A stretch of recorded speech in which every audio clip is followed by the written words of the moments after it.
Hi everyone, welcome to my another mini blog. আজ হলো মহালয়া, পুজোর তো আর কয়েকটা দিনই বাকি, আর ওয়েদারটা ভীষণ খারাপ। সারা রাত ধরে বৃষ্টি হয়েছে। আজকের ব্রেকফাস্টে ছিল স্পেশাল লুচি আর সিমুই, তো সেটা খেয়ে চলে গিয়েছিলাম একটু রান্না করতে। আজকের লাঞ্চে ছিল একদমই সিম্পল মেনু। তো রান্না করতে করতে দেখলাম দাদুদের ঘরের টিভিতে মহালয়া হচ্ছে। যেহেতু ভোরবেলা মহালয়া দেখা হয়নি, সেই কারণে একটু সেটাও দেখে নিলাম। এখন সারা দিন ধরে মহালয়াই চলবে।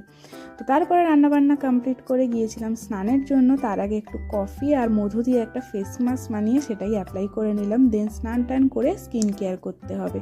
পুজোর আগে কিন্তু স্কিন কেয়ার করাটা মাস্ট। তো তারপরে খাওয়া দাওয়া করে একটু ঘুমিয়ে পড়েছিলাম। আজ যেহেতু ওর ছুটি ছিল, সেই জন্য বিকেলবেলা পাঠিয়েছিলাম ফুচকা আনতে। এনেছিল দই ফুচকা আর চুরমুর। তো ভোরবেলা মহালয়া দেখা হয়নি, সেই কারণে এইগুলো খেতে খেতেই মহালয়াটাকে এনজয় করলাম। তো আজকের ভিডিওটা এইটুকু। যদি ভালো লাগে একটা লাইক কমেন্ট শেয়ার করে দিও। টাটা।